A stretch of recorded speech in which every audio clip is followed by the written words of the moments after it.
Well, good evening, everyone, and welcome to COS at Home. I am your host, Jonathan Viod, and thank you for joining us for a special edition of the program this evening. Tonight, we are suspending regular order to have a longer interview segment of the program because we are celebrating a historic victory in Texas. We will also be responding to some of your comments in the mailbag segment, as well as sharing the latest COS news from across the country. But the bulk of our show tonight will be discussing the removal of the expiration date in Texas. But before I bring on our panel of guests, for anyone that is new to the show and the organization, I'd like to take a minute to welcome you to Convention of States.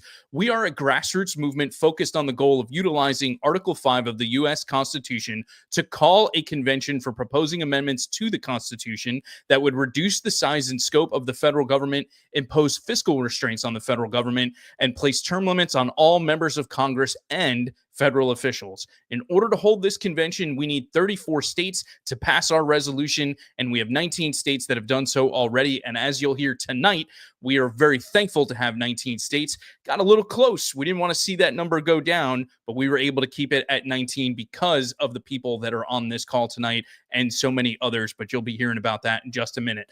So that's our goal, but what is our mission with Convention of States? Well, we have a saying around here that this is all about focusing on self-governance, or self-governance is, and we are more than a convention here at Convention of States because our mission is to build the largest engaged army of self-governing grassroots activists. Or the way that I put it, we are here to reestablish a culture of self-governance. Our founders built a system of governance that was dependent on an active and educated citizenry. Sadly, we Americans have allowed the comfort and distractions of everyday life to prevent us from doing our duty as American citizens. Convention of States is focused on changing that and reigniting the fire of liberty in every single citizen. We're glad you're here, and we hope that you will join our movement. Lastly, are you or a young person you know ready to defend liberty and restore constitutional self-governance? The Convention of States Emerging Leaders Program is a paid, fully remote internship designed for college students and recent graduates who are passionate about reclaiming America's founding principles. At a time when our nation faces bloated bureaucracy, runaway debt, and growing tyranny, we're looking for the next generation of courageous statesmen. Interns engage directly with our national staff in grassroots outreach, research, operations, and communications while receiving mentorship and in-depth training in servant leadership, Western civilization, statesmanship, and the U.S. Constitution. Time to take a stand and lead with conviction. Applications are open until August 8th, and the program runs September 8th through May 15th. For more information or to apply, please visit cosinternship.com. Producer G has it there on the screen. And we've also have a great promo video created by Producer G that we'll be sharing with you now. Mentorship has been absolutely exceptional. I've taken it to heart, and I've learned so much about what it means to be a faithful, committed citizen to the country. How to be a good leader, to succeed in the world of politics, and also just be a good, enlightened citizen. I've already been seeing me become a more confident, organized person. If I were to describe the program in one word, I would say growth. You're going to grow, you're going to be challenged. It has definitely pushed me to go far beyond what I was initially comfortable with, always pushing me outside of my comfort zone. And then you feel developed, and you're going to come out of it so much stronger than when you went into it. It's a great experience that I highly recommend. In every aspect of my life, some flourishing because of Convention of States. Just absolutely poured into me, so it's been a life-changing experience.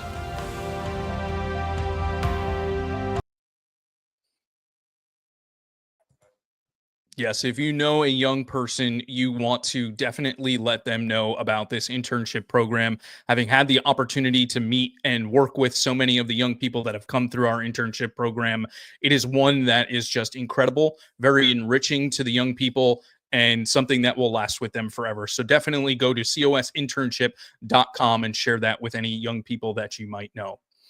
Okay, without further ado, let me introduce our amazing guests for this evening. We are welcoming back to the program Representative Cody Vasut of Texas, our COS champion in the House there. We're also welcoming new guests in Erica Hatfield, our co-state director in Texas, John Van Compernol, our legislative liaison in Texas, and Jose Melendez, who is the campaign director for the Taxpayer Protection Project with Texas Public Policy Foundation. Good evening to y'all, and welcome to COS at Home. Good to be here. Happy to be here. Happy to be here. Me Love too. it. All right. So, Representative Vasut, we had the opportunity to hear from you just a few short months ago, and we're so grateful to have you back. But before I come to you with a question, I'd like to give our other guests an opportunity to share a bit about themselves, particularly their COS story.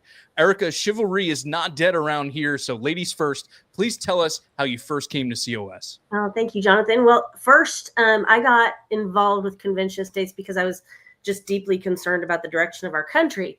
And I wanted to do more than just vote and just hope for the best. I was drawn to Convention of States because it had offered a constitutional solution. And I had a friend who was a state information analyst in Arkansas, and she introduced it to me. And I thought, oh, well, I could do that too, because that's what I do for a living. I'm a data analyst. And what started out as a curiosity quickly turned into a conviction. I signed the petition, became a volunteer, and before long, I was all in and became state director. And so that decision, just as you can see, completely changed the trajectory of my civic life. That is awesome. Well, we are so glad that you got involved. John Van Compernol, you're up next, sir. Tell us your COS story. Well, I signed the petition, I forget when, back in 2016 maybe, and never heard anything.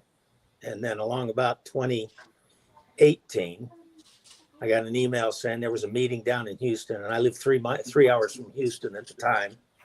So I thought, I'm just going to drive down there and go to the meeting. And I did, and Bill Ely was there, and he went through the presentation. And I kind of shrugged my shoulders, and I said, so, okay, Bill, I could do that presentation. What can I do to move this along? Why are you guys not moving faster?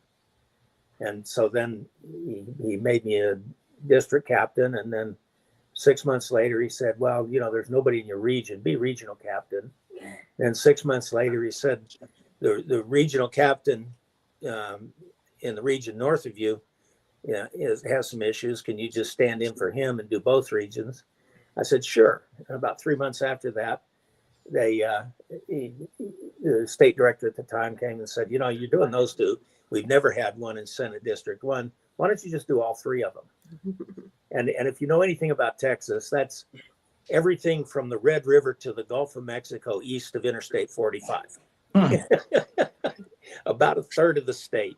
So I did a lot of driving, but what I found is I was really a lousy district captain and a lousy regional captain. And what I was really good at was talking. And so and in the meantime, Erica became state director, and I said, look, I'm going to back off of this and I'm just going to go talk.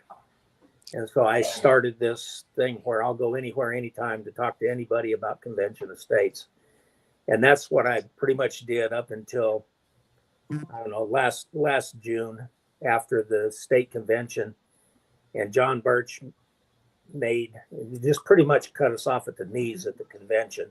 We were able to barely save our plank with a floor fight. And it made me so mad that I said, this expiration date's going to go away if I have to die making it. And so that's how I ended up doing this right now. Well, thank you, sir. And I love your line, anywhere to anybody about any time about Convention of States. That is just amazing, and so grateful that you were willing to take on the additional responsibility of being legislative liaison ahead of this session. So thank you so much. Now, Jose, you have a unique perspective working for Texas Public Policy Foundation, which may be the organization that has done the most to support our Article 5 movement. So how did you first get introduced to Article 5 and Convention of States? So I want to say personally, about 8 years ago, when I was just a wee kid coming fresh out of college, I attended a grassroots event where I met a precinct captain for a Convention of States. So that's how I first learned about Convention of States. And I personally agree with the movement. You know, we were tackling local spending, overreach from federal government, term limits in Congress. And then it really came to the forefront for me when I started at TPPF nearly 3 years ago. Convention of States is someone partnered with very closely since my time at TPPF. And it just goes back to the principles that TPPF shares with Convention of States on, fiscal responsibility, government overreach, and really we've done several events with Convention of States, and we've partnered very closely at the legislative process.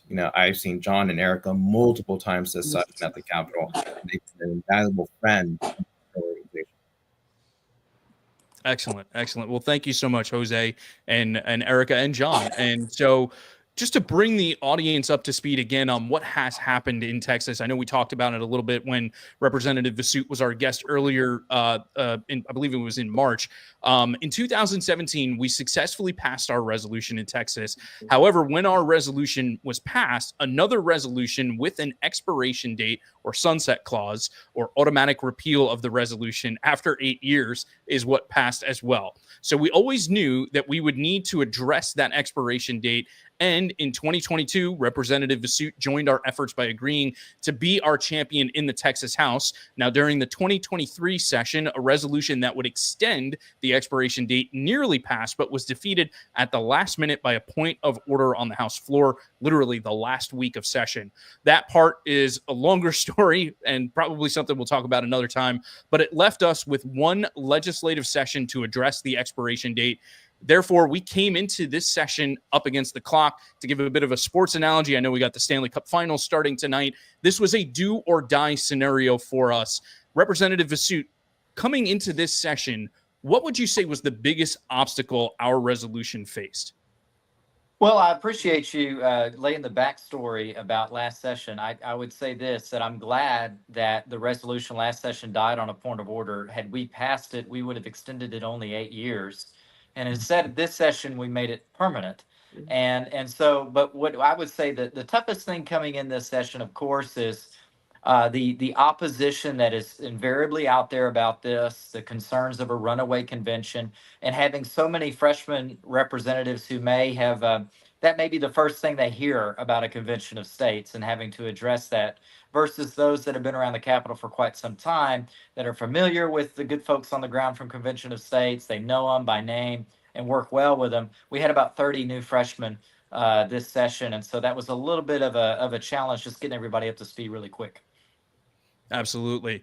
Now, John, from the grassroots perspective, what was the strategy that the team focused on as we entered session? Well, I think I had two strategies laid out. One was to try to move the House bill first. Probably that was born of the fact that Senator Birdwell didn't want to file a clean resolution. He wanted a repeat of last session's bill. And so we focused everything on the House. And as it turns out, because the House is so much harder to move through, that turned out to be a really good strategy, because it gave us momentum early getting through the House, and the Senate was kind of it was less downhill than I thought it was going to be, but it was still downhill. Mm-hmm. Absolutely. Yeah. And I think when Representative Vasut joined us last time, I think you had mentioned that one of the primary focuses for us was speed and being able to move the resolution quickly, because there's so much else that needs to happen throughout a legislative session, and we're limited on the amount of time that we have, correct? That's absolutely right. Absolutely right. So, Erica, without giving away too many trade secrets, what were some of the tools or initiatives that the grassroots utilized in order to urge legislators to support our resolution, which was House Joint Resolution 98? I know Representative Vasut mentioned there were a lot of freshman legislators. So how did the team go about reaching out to these legislators? Yeah, well, we started actually, 4 years ago, because you're talking about tools and initiatives, and Convention of States has servant leadership. So we started out defining where we were at, gathering what whip count we knew, what did we have, and laid out the path to our vision of having a clean resolution. And so that's what we worked toward. What we used was a pledge. So we had printed out pledges, and then we gave them out to our district captains and our boots on the ground, and they went to, I don't know, every Christmas party and every charity event, wherever the legislators were, that's where they showed up. And they showed up with that pledge to be signed. So we started out with what we had, what we knew, and then we went on with the pledges and had those pledges signed. And then we continued on with, if they didn't want to sign a pledge, many don't want to sign a pledge. We just said, okay, it's a verbal yes. And we took a picture. We had them take a picture with that legislator, or we took a picture of that text and made sure that we documented it. So we knew who said what at what time, when, and we used that. So our grassroots with that along, doing that as well, is they made calls, they sent emails, they delivered handwritten letters, they showed up at the Capitol week after week. At the very beginning of the legislative session, Representative Vasut did a great job of gathering our sponsors or co-sponsors on the floor. Those first few weeks are important because it's still kind of quiet, and there's time. I'm guessing here, Representative Vasut, but there's time to kind of talk about it on the floor. So he was able to answer some questions. So he gathered a lot of co-sponsors for us. And then he said, okay, day 3, he said, okay, I've done what I could do. It's now your all's turn. So we had to make sure we were at the Capitol 2-3 days a week to make sure that we had more legislators sign on to HJR 98. So we had grassroots activists 2 or 3 days a week throughout legislative session, or at least until we had our resolution passed in Texas. We were there that consistently. Is that what you're telling us? Yeah, sometimes 4, sometimes 5. I mean, we would rent out on the Airbnb and all stay at the same place, and we would strategize at night, in the morning. We would show up. John was at the Capitol, in the Capitol Grill at 7 a.m. so he could meet with one of the legislators. That was an important decision maker. That he's so strategic. He would know exactly which elevator to stand at which time. He would know exactly which chair to sit in on the floor to make sure that when the legislator passed by, he was right in front of them. So he was very strategic. But yeah, one of our most powerful tools was also personal testimony, training people how to, testify, constituents speaking directly to their lawmakers about why this mattered to them. And so we also ran targeted campaigns using data from our powerful volunteer management system. And we leveraged relationships built over years of activism. So it just all came together. It's just, it's amazing what the Army can do when Absolutely. Absolutely. So you mentioned the whip count, and Representative Vasut, I'm curious, when you meet with constituents or perhaps other grassroots organizations, do they typically come to you and say, hey, we've got a whip count already in hand? No, not really. I would say the Convention of States is one of the most organized groups up here at the Capitol. Sometimes when you're working on a bill that maybe the lobby has a huge buy-in on, or big industry groups. I mean, TPPF might be in on it, or I don't know. I'm going to throw out one like the construction industry.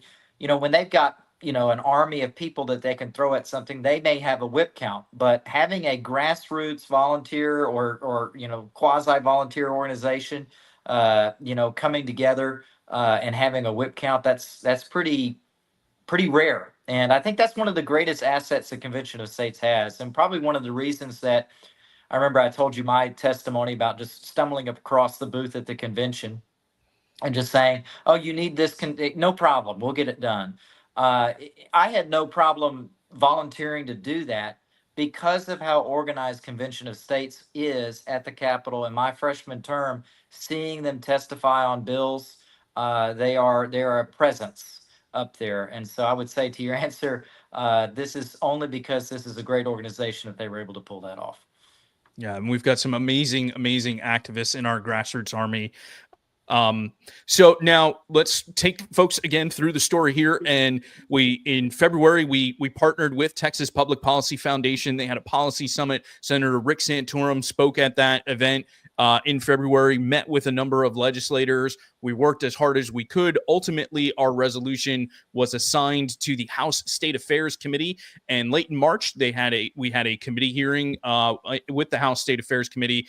Now, we took a unique approach to handling the hearings in Texas, choosing to have our activists show up and register in favor of the resolution, but only leave testimony to our legislative champion in Representative Vasut, our COS expert, which was Mark Meckler, who was there, and an ally from Texas Public Policy Foundation. Now, this was done as a favor to the committee members, where we'd show our support, but not prolong the hearing with testimony that was redundant.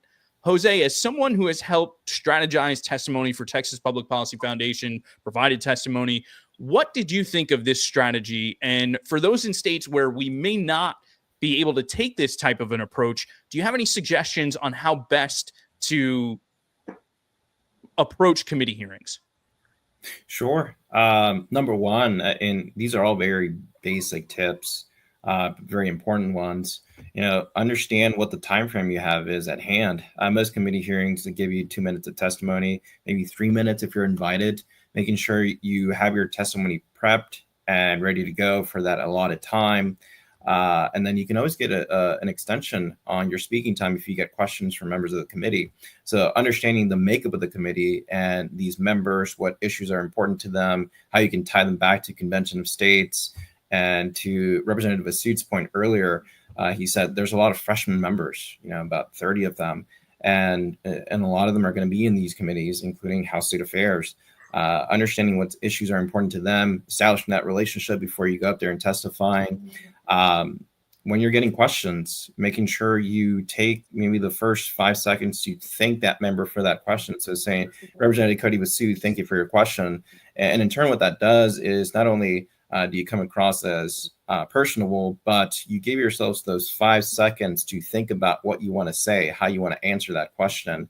And then you want to make sure that if you don't have any answer to their question, to offer to follow up with that member and come back with more information when you do have it.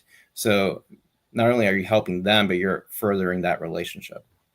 Absolutely. And relationships are so critical to everything in life, but in particular when it comes to passing legislation. And Jose, about this strategy where we decided that we would just, and maybe this is unique to Texas, I'm not sure if other states where you can do this, where you can show up and register in favor of a particular resolution.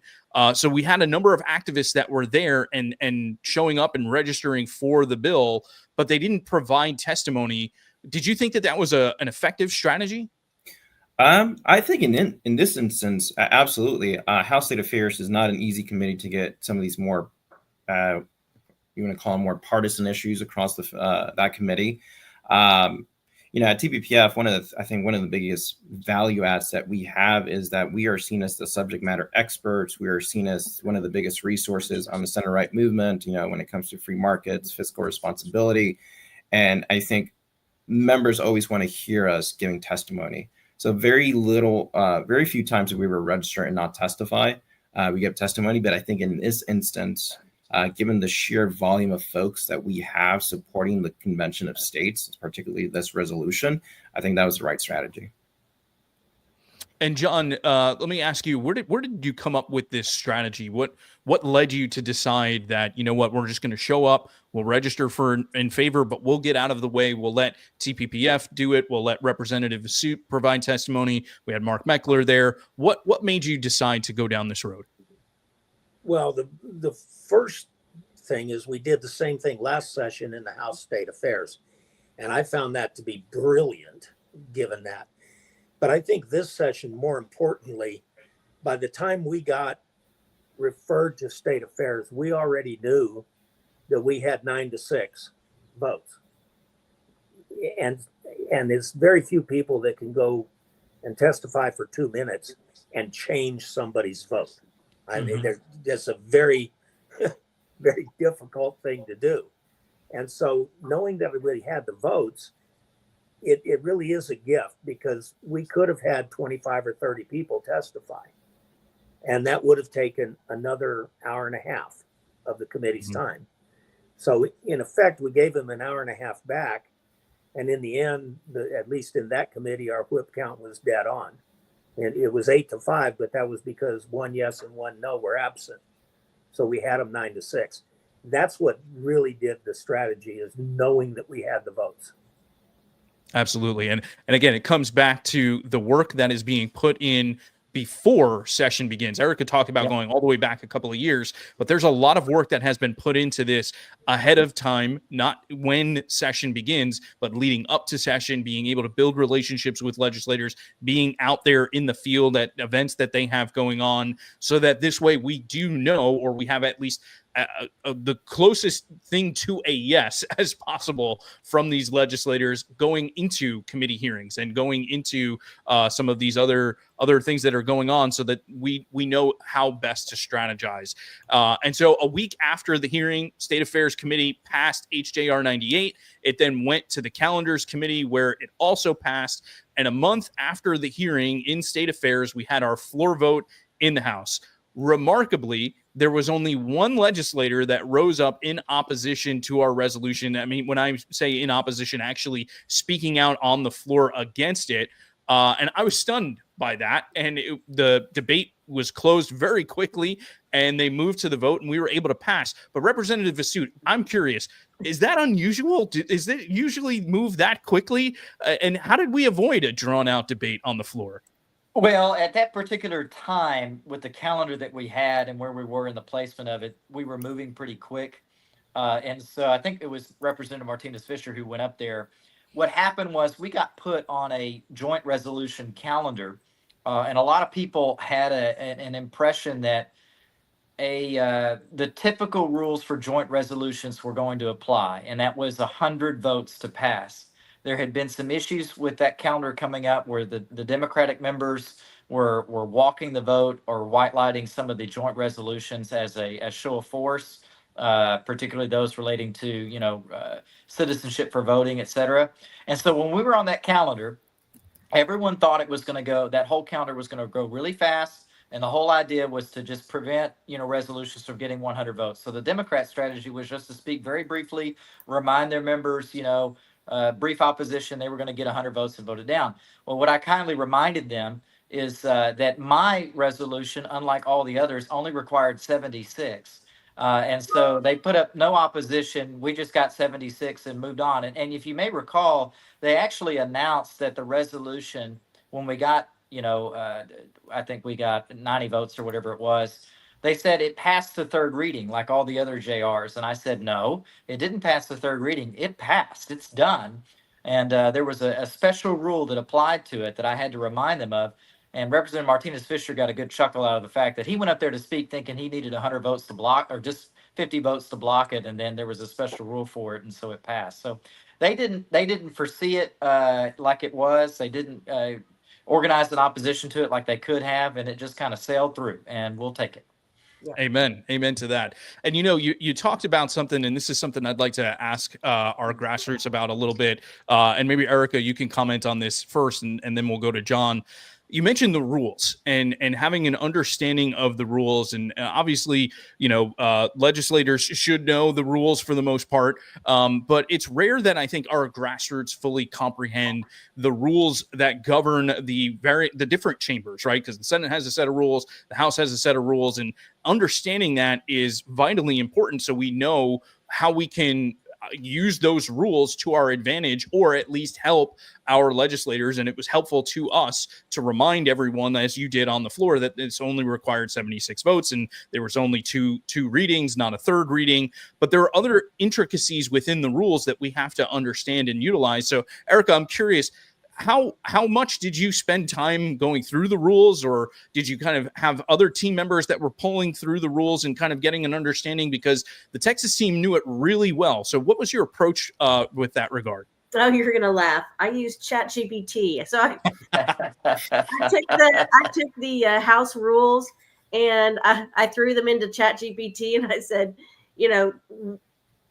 show me what I need to know. And, with the right questions, of course. I guess that comes with being a data analyst, knowing what to ask. But yeah, ChatGPT was wonderful this session, just throwing, different other policies, or points of order, review this and review the notes and make sure that, or share with me what points of orders that could possibly come up. So that was a fun tool to use.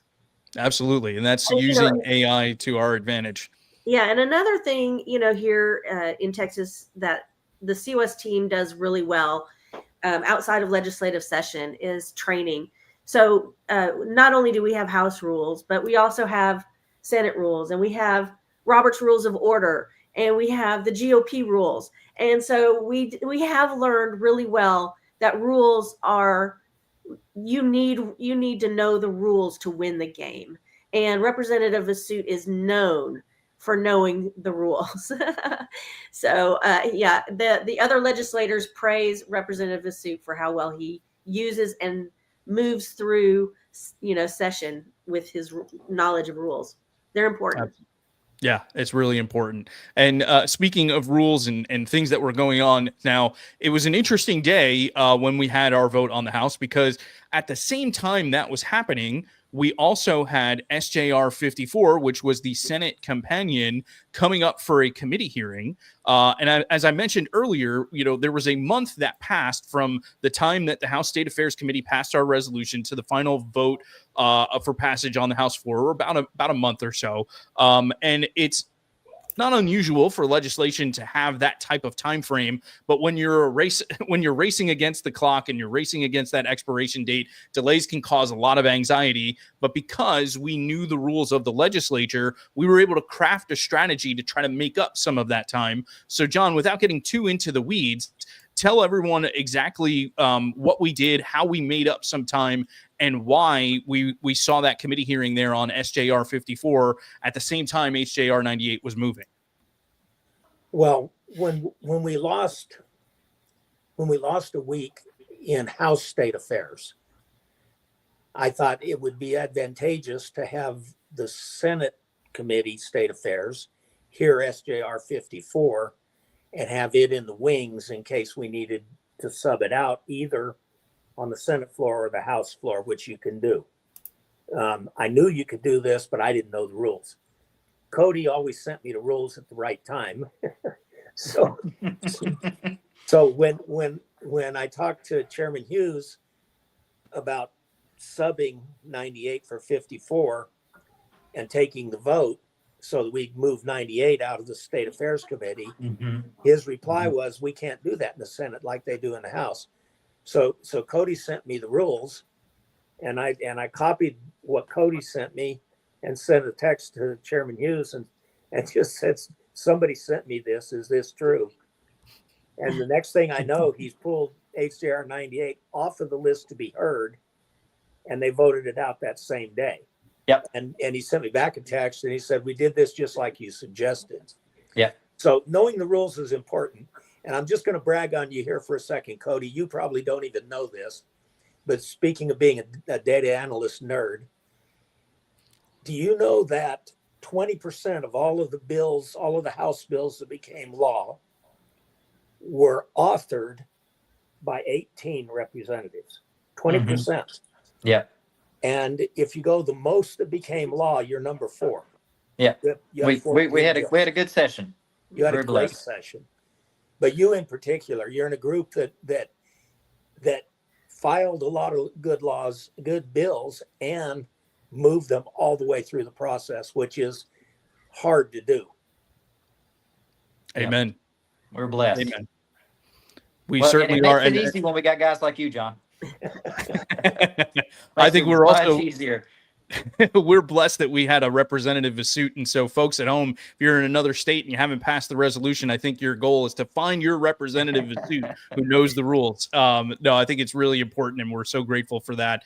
But I want to go back now to the count, the vote count or vote tally of our resolution on the House floor. Now, Convention of States is not a partisan organization, nor do we have partisan legislation. But and the reason for that is because this is a battle between we the people and the entrenched political class in Washington, D.C. However, the reality of the situation is that a majority of our support comes from Republicans. And, that there's just the reality of the situation. It's not necessarily the intention. It's just the way that it goes. However, we did have a Democrat legislator vote in favor of our resolution in the House, and we had another 3 Democrats that were registering their votes as present but not voting. So that means they didn't vote against our resolution, though they didn't vote for it. Jose, as you mentioned before, TPPF is, leading the charge. I believe you described it as center right on pro-liberty legislation, we'll say. And so a lot of your legislation or things that come out of TPPF are viewed as conservative, and therefore your legislation ends up similar to ours, mostly being supported by Republicans. However, I'm sure you would agree that we cannot ignore Democrats when attempting to pass our legislation. So what type of approach do you and TPPF take when speaking with Democrat legislators while advocating for pro-liberty legislation? So I think it goes back to our mottos at TPPF. We say we want to make America and Texas the freest places on earth. So we support free markets, we support individual rights, we support property rights, and we'll work with anyone who wants to support those principles. I think about some of the more partisan issues from past sessions where you've had Democrats come across and break party lines to support these issues. I think about in 2019, Representative Richard Raymond supported a ban on taxpayer-funded lobbying. Right. You had Representative Sean Theory, who last session, not the 2023 session, supported a ban on gender modification. So you've had examples of Democrats breaking the party line on some pretty big partisan issues. But beyond that, issues that are more bipartisan in nature that line up with our principles. I think about this session, property tax relief comes to mind. Public information, transparency issues are issues where we can work with Democrats while remaining true to our principles. Housing affordability was a big one this session for us, where there was a lot of major wins from our end. And there was a lot of Democrats who supported these issues. And at no point did we change our messaging. We walk into a Democrat's office and we give the same spiel we gave to a Republican office. So it's a matter of staying true to principle, because there's a lot of support from Democrats, especially in Texas. Democrats in Texas are not quite like Democrats in California or New York. Mm-hmm. A lot of them are middle of the road, especially your South Texas Democrats who come from social conservative backgrounds, Catholic backgrounds, where they line up with our issue set. That's an excellent point. Representative Vasut, did you want to add anything? No, I think he's absolutely right. I think that I tried to pitch it always as a very nonpartisan issue.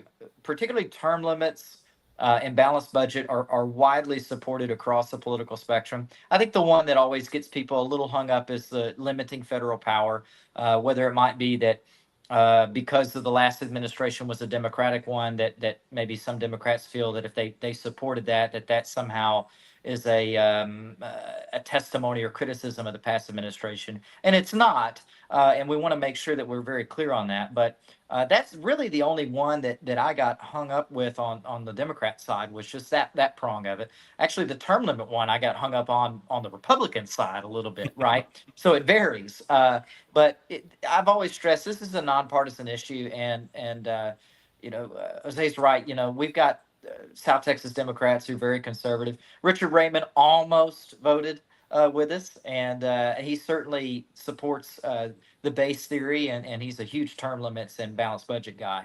And so I think that we have a lot of allies, a lot of close friends on the Democrat side. We just got to get them over that hump on reining in the federal government. Absolutely. Absolutely. And you mentioned Representative Raymond and other representatives. And I know the Texas team has spent a lot of time speaking with these legislators. And what Jose, you were talking about is the background of some of the legislators. And so, again, it comes down to making sure we're doing that work ahead of time before we get down and we have the session going on and things are the bullets are flying, if you will, during legislative session. It's important to do the homework up front to kind of get a sense of who it is that you're talking to, who your allies might be, and how you may approach having a conversation with them, because there may be some people who have a particular background that may give this kind of indication that they could support our legislation and kind of work at that angle when talking with legislators. I think that's important, regardless of political affiliation, Republican, Democrat, Independent. You want to take a look at their background and figure out a way as to how you want to approach the conversation. So getting back to where we were, so we passed the House, we went over to the Senate. That same day, we had our hearing on SJR 54.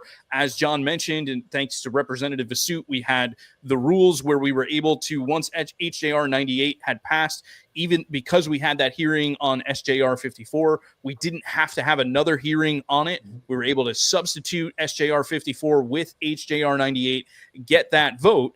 And, you know, we walked into the Senate thinking, hey, we're pretty much going to coast through the Senate, because in 2017 and in 2023, every Republican in the Texas Senate, and the Republicans have the overwhelming majority there in the Senate, voted in favor of our resolution, supported our resolution. And yet, when the vote came out from the Senate State Affairs Committee, there were some legislators, senators that voted with us, both of those sessions, that then voted against our resolution, suddenly kind of making us sweat things out a little bit. So, Erica, I'm curious, how did the team respond to this shocking turn of events? Yeah, we didn't shrink back. We regrouped, we re-engaged. Our team, immediately reviewed the vote, identified where things shifted. I went in and spoke with Senator Hall. He gave me a half hour, which was, he's my senator, so I have a really close relationship with him. I counted on that relationship, but he stuck to his principles and decided he wasn't going to support it. So, yeah, we took the high road, stayed respectful, doubled down on the education engagement, and in many ways it galvanized us. It reminded us that this movement isn't just about one vote. It's a long-term change. Amen.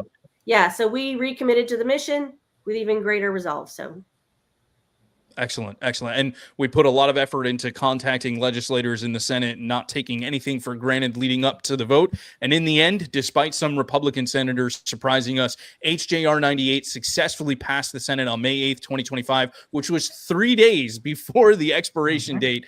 So this marked the first time since 2022 that the COS resolution successfully passed in both chambers of a legislature, although Kansas has an asterisk, but that's a story for another time. So Kansas, I see you out there. We'll talk about it another time. Despite this victory, there are still some who feel that because we have not gone from 19 to 20 states in the past states column, that this victory is not a big deal, and COS remains starved for victories because we haven't added another state to the past states column since 2022. Now, Representative Vasut, why should this victory be something that our entire movement celebrates and should be viewed as a very big deal? Texas is not just a state. Texas is like a whole country. I mean, we're the 8th largest economy in the world. And this idea is so good that Texas passed it. I think every other red state is without excuse. I hate to be a little blunt there, but if Texas can do this, you can too. And there's no excuse for not getting it done. So work hard, get it done. But what I would say is this: look, it brought this issue back up to a head, and showed that this is the right stance to take. It is still the persuasive stance to take. We can get this done. And so every other state that's still moving this, keep going at it. Never give up. I mean, look what even happened in Texas here. We lost last session on a technicality, and we're grateful for it, because rather than get an 8-year extension, we got an unlimited extension. It's now permanent. And so every other state out there, keep working hard. Texas just did it. Texas is leading the nation. Be encouraged and keep up the good work. And I think you're going to eventually get it across the line, because as we've seen here in 2025, still, many years after this program started, this is still a good idea and still can pass. Well said. And, you bring up 2023, and I think it's a great point. And I think it's also just a testament to how we have to trust in the Lord, right? Because we may be in a situation where we feel like it's the worst thing that could happen. We had that point of order late at night last week of session. We were absolutely devastated. And yet the Lord had us, right? We were in his hands. He knew what was best for us. And even though we had a little bit more of a fight to go, we ultimately got a much bigger victory because of it. And that is a true blessing, without question. Well, this has been a fantastic conversation. I want to thank each and every one of you. But before we conclude, I'd like to get final thoughts from each of you. So looking back on what was accomplished, what are your takeaways? And Jose, let's start with you. What are your takeaways from everything that was accomplished with Convention of States this session? Sure. I think this was a team effort between Convention of States, TBPF, and just the grassroots, complementing each other's strengths on the ground at the Capitol.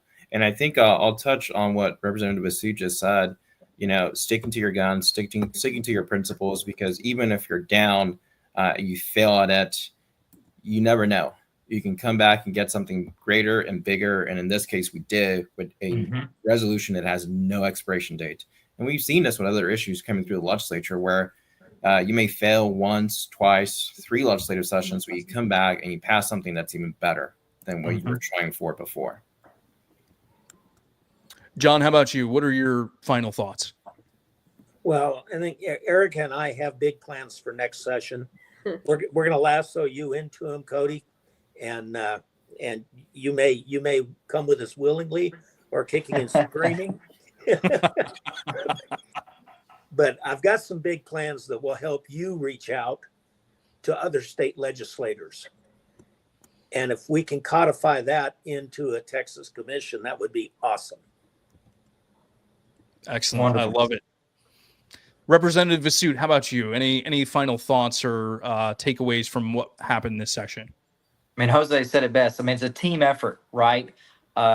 This would not have been possible without the great work on the ground by Erica and John and everybody else on their team. Really, that's what did it. Obviously, I have tried over the many years to build up good relationships in the legislature. Erica mentions my work on the rules. I defend everyone in my caucus when points of order come up. And so they know that I've got their back. And when I need their support, they're more than willing to provide it. And that helped us tremendously. But it's a total team effort. And everyone else out there, keep working hard, build up your relationships with your legislators, with your grassroots teams, and keep working it, and you'll have success. So well said. Erica, you got us started. We'll let you finish it off with the final word. What were your takeaways? Yeah, so, just like our button says, Convention of States is more than a convention. It is a movement. It's never been about a single leader. It's never been about a single resolution. I am super proud of our team. They put God first. We have our Texas 150 prayer team that put us in prayer all the time. They call our legislators, pray with our legislators, regardless of the requests that are made.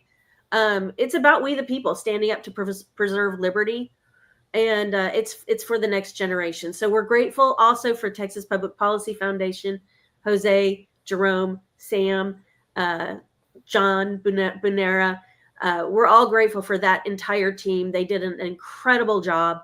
They pumped out videos. They pumped out white papers, the testimonies, putting people up. I mean, they were incredible. So it was a great partnership.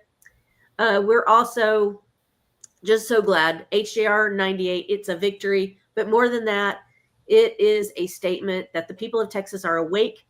They're organized. They're ready to defend our Constitution. And I'm just so proud of that team. Amen.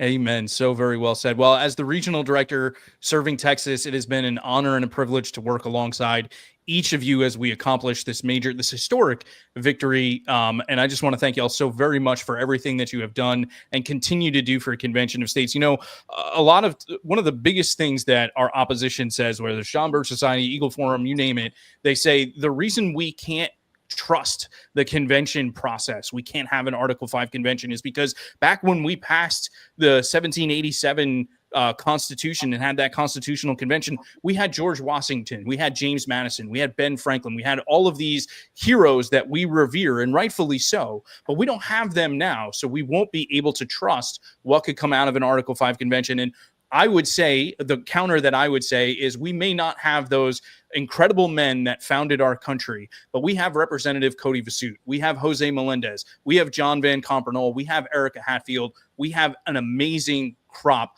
of patriots across the nation involved in this movement. And that is why I have my trust and my faith that we can get this done and we can save America. So I just want to thank y'all so very much for being here tonight and telling us the story of this incredible victory. God bless each and every one of you, and thank you. Thank you very much. Thank you. God Thank bless you. you. God bless, guys. Good night, y'all. Good night. Well, that was just an incredible interview, and we could have spent the entire hour. We could have gone much longer talking about so much more, but we had to stop it somewhere. And there's so many more details to this victory. And I'm just glad that we had the opportunity to share as much of this with you as we could here this evening. But what has happened in Texas is a huge victory. It's a historic victory. And it is something that we, as a Convention of States movement, as an Article 5 movement, we need to celebrate. This is a big victory. We have a victory, folks. I know you may feel, hey, we didn't get from 19 to 20, but we also stopped us from going from 19 to 18. And losing Texas would have been devastating to us. It was a huge victory, not easy, as you heard from the folks here this evening. Some things that took place along the road that surprised us and weren't things that we were necessarily expecting, despite all of the hard work that we put into it. And yet we were able to get it done 3 days before the expiration date. And that's just a testament to all of the hard work from our grassroots activists that were there. John Van Campanole was perhaps modest this evening, but he was showing up constantly at that legislature, spent I don't know how much money of his own money, thousands of dollars.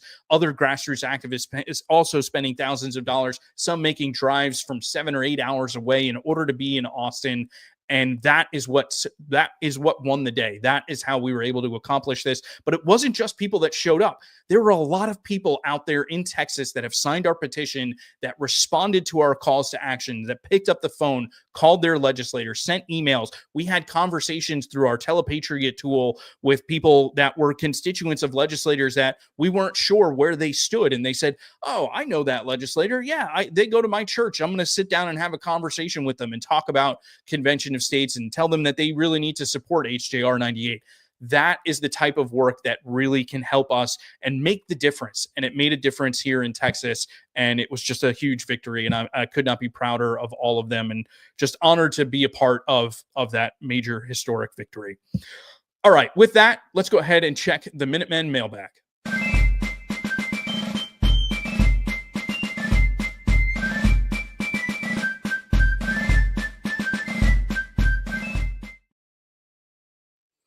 I love that. It always gets me fired up thinking about the revolution and all of the amazing patriots that founded our country and the patriots that continue to sustain our country. All right.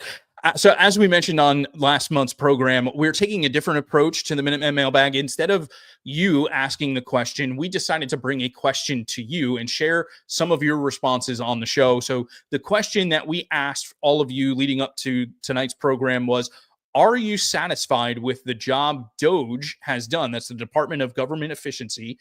Have your hopes for DOGE been fulfilled?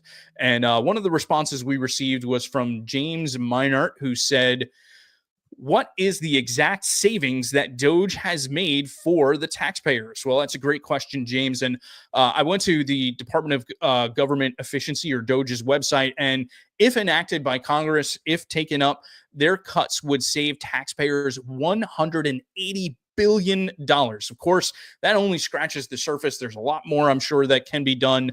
But yeah, that is a huge, huge savings. So John also wrote in, and John said, John McDonald said, how come not one single person that is against what DOGE is doing will comment on any of the specifics of the waste, fraud, and abuse DOGE has identified?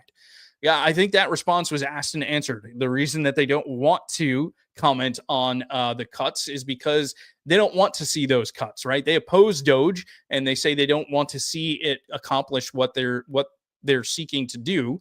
And so they don't comment on the specifics because they're in favor of those specifics, John. So I think that's really what it comes down to. Now, Tim wrote in, and Tim Turnage said, why have the Republicans put a sunset on everything we voted for? Why haven't the Doge findings been made permanent? And Tim, that's an excellent question. It cuts right to the heart of things. And it seems to me that the swamp runs deep in Congress, right? Which is something we already knew.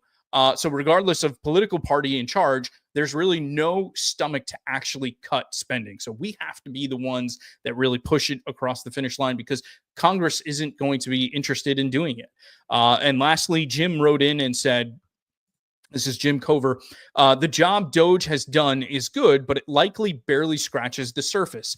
Needs to keep going. Also think COS should pursue balanced budget requirement and elimination of all NGO funding by the government. And Jim, I completely agree with you. And especially the part where you said that Doge has barely scratched the surface. I absolutely think so. I mean, we're only, 6 months into the year.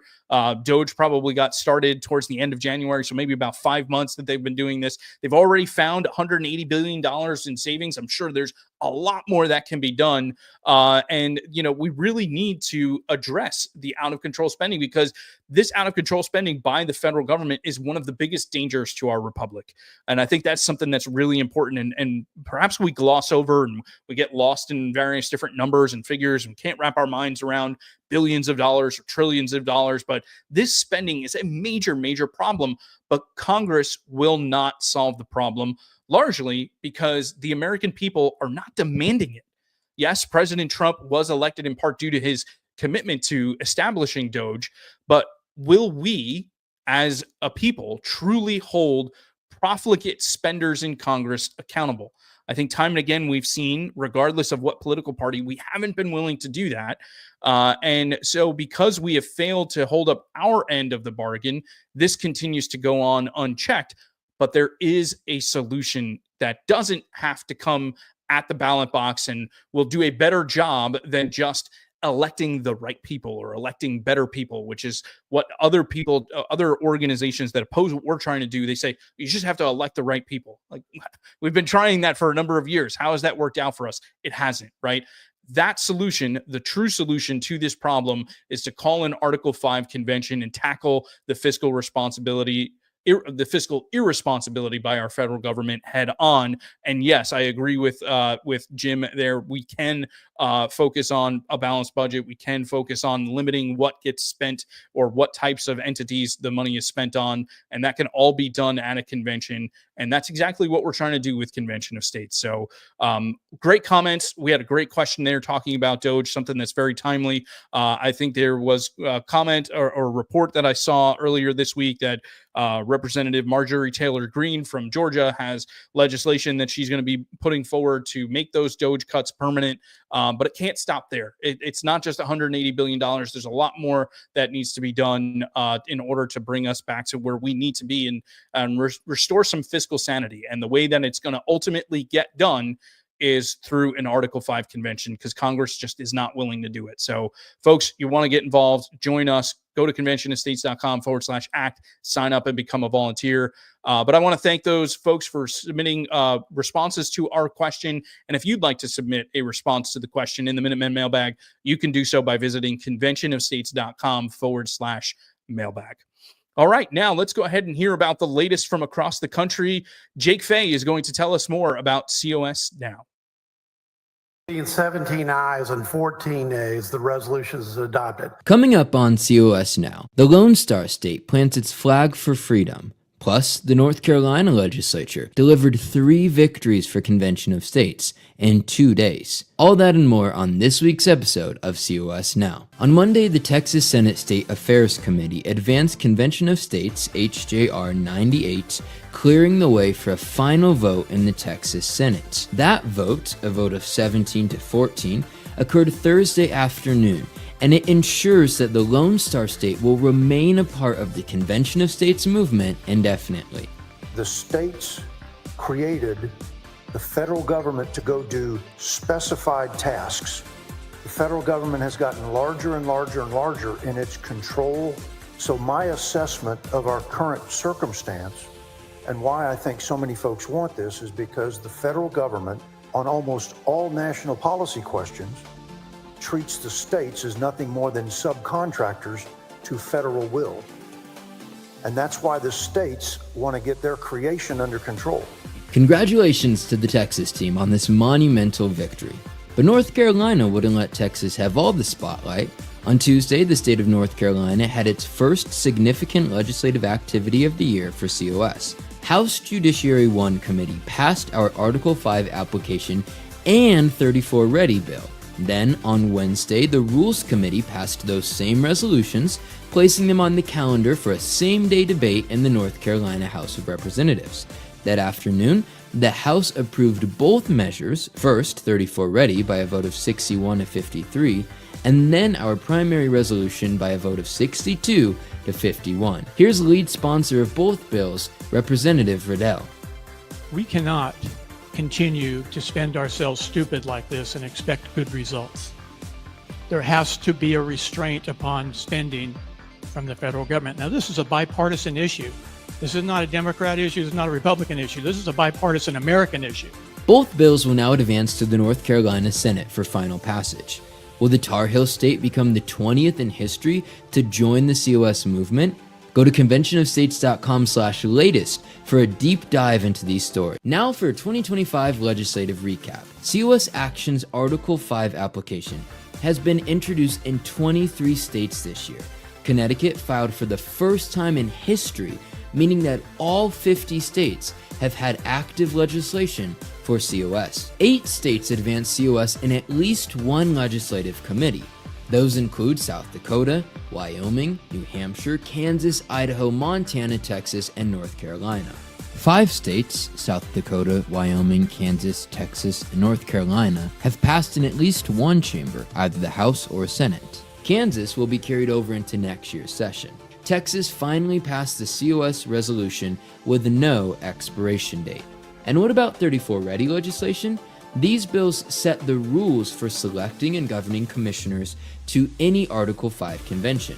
23 states have introduced 34 Ready bills, and we scored victories in committees in 9 states: Montana, Indiana, South Carolina, Kansas, Oklahoma, Idaho, Iowa, New Hampshire, and North Carolina. 4 states have passed 34 Ready in one chamber or the other, including Oklahoma, Indiana, Montana, and North Carolina, and Indiana became the first state to successfully adopt our 34 Ready legislation. Additionally, let's take a look at F3 legislation. These are bills supported by COS state teams which advocate for federalism, freedom, or fundamental rights. The state of Florida has enacted the following F3 bills into law. SB 2C enhances immigration law enforcement. SM 6C urges the Secretary of Homeland Security to provide more training for immigration law enforcement, and SB 4C imposes criminal penalties for adults who enter the state illegally after evading immigration inspection. The Georgia legislature passed SB 1, the Riley-Gaines Act, which prohibits males from competing in women's sports, as well as the Religious Freedom Restoration Act, SB 36. This law imposes the highest possible burden on government action interfering with religious liberty. In Indiana, the legislature successfully adopted SB 143, which bolsters parental rights. In Tennessee, the legislature passed the Medical Ethics Defense Act, prohibiting healthcare providers from being compelled to provide for or pay for procedures that violate their conscience. And finally, in the West Virginia legislature, we passed Senate Bill 299, prohibiting transgender surgeries and medications for minors. Congratulations to COS activists across the country for these important victories, and thank you for your efforts on these and many other pieces of legislation. It's been a jam-packed year for Convention of States. Let me know in the comments what legislative victory you're most excited about, and I'll see you next week on COS Now.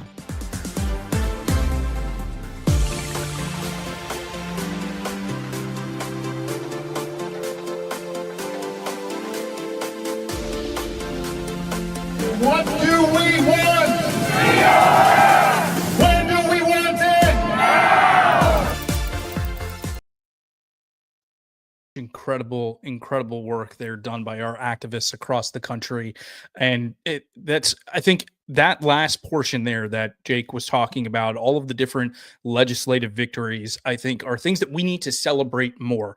And we can't allow the notion that because we haven't passed a resolution in a state, or we've gone from 19 states to 20 states to 21 states and what have you, to suggest that we're not accomplishing things or we're not seeing victories. We are, and we're a part of some major things that are going on. What happened in Texas is a huge victory. That's why we spent so much time talking about it tonight. Indiana passing our 34 ready legislation, critically important. North Carolina still working really hard. We've seen some incredible victories in South Dakota and Wyoming, in Montana, places where we have not seen the type of progress before in our history. We're getting really, really close, knocking on the door to success. We're going to kick it down really soon. And then, of course, you saw in some other states, in Florida and Georgia, in West Virginia and Indiana, passing important legislation that is making a major difference in those states right now. And we've also got active legislation that we're supporting in Louisiana, and in HB 371 and HB 400. One is to strengthen parental rights when it comes to medical decisions for minors, and the other is a religious freedom piece of legislation. These are important things that our activists are working hard on and doing everything they can to help get it across the finish line, making phone calls, showing up and testifying at committee hearings, speaking with legislators, making their voices heard, reaching out to constituents so they contact their legislators. This helps get the legislation passed. I almost forgot Tennessee also is another state that was involved in legislation there. Forgive me, Tennessee. A lot of big wins that we have had, and we need to celebrate all of them. We're not sleeping. Okay. We're not asleep on the job here. We're getting things done in states that have not passed the resolution, in states that have passed the resolution. We're making progress. The way to help get it to continue to grow and to continue to stoke that fire is for you to get involved and for you to be a part of our teams across the country. So again, go to conventionofstates.com/act, join the movement, get involved, make a difference. We're more than a convention. We're focused on reigniting that fire in all of us, that self-governance. That's how we're going to save this country. So folks, thank you again. Oh, wait, hold on a second. Let me back up here for a second. I also want to give a special shout out to Senator Brian Birdwell, who you saw there at the beginning of the program. Senator Birdwell, we invited to join us this evening. Unfortunately, he was traveling and he's going to be speaking at a conference tomorrow at Liberty University, so he was not able to join us. But he was an incredible champion of ours in Texas, has been a champion of ours going back to when we first passed the resolution in 2017. And if you didn't have a chance to watch the exchange, you saw some of it there. I'd encourage you to go back and watch the full exchange during the debate on the floor of the Senate, and listening to Senator Birdwell and answering some of the questions and the objections and the imagery that he talks about when talking about the federal government. That is the creation of the states, right? And the creation is never greater than the creator. And so the states really need to be the ones that let the creation know, hey, we need to get you back into the box and reassert that we are the creator and we are the ones that are sovereign and in charge.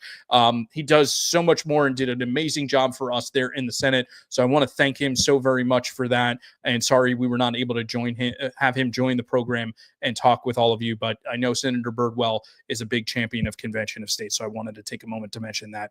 All right, ladies and gentlemen, we have reached the end of our program. Just a reminder that all COS at Home shows are aired live on the first Wednesday of every month at 8 o'clock Eastern Time. So that means the next show will be on Wednesday, July 2nd at 8 p.m. Eastern Time. And we will be joined by Convention of States co-founder and senior advisor, Michael Farris. We're really looking forward to having Mike Farris join us and have a conversation with him. If you did not have an opportunity to see him in action in Ohio, where we had a hearing just a few weeks ago, Mike Farris was incredible. He just did an amazing job of explaining why this is the solution to solve the problems. And I'll be looking forward to talking with him about that and so much more. And I hope that you'll join us on Wednesday, July 2nd for that conversation. Ladies and gentlemen, As always, this has been a ton of fun. I always love sitting down, talking with you, bringing you some incredible testimony from our activists, stories from supporters and others, and having just a great conversation with you. I hope that you've enjoyed the show, and I hope that it has also been helpful to you. I want to thank again our Texas panel, Representative Cody Vasut, Jose Melendez, John Van Compernol, Erica Hatfield, for all of their work in Texas, all of our activists in Texas. There are many others. We couldn't have everyone on here like I would have loved to have done, but we have so many amazing activists on our team and supporters there. Thank you for everything that you did there in Texas. A big thanks, as always, to the legendary producer G, all of the hard work that he puts into this behind the scenes and making it look as beautiful as it does. Can't do anything about this, though, but we appreciate it anyway, Producer G. But the greatest thanks of all goes to you in our support base, in our audience, everyone that supports Convention of States and the Article 5 movement. It's important to remember, folks, that despite all the problems we currently face in our country, and things are getting better, but there's still a lot of big problems, as we mentioned, a lot of disappointment regarding the Department of Government Efficiency and not getting those kinds of things done. Despite all the problems that we face, you and I, we the people, are the solution. We have the ability to solve the problems that our nation faces.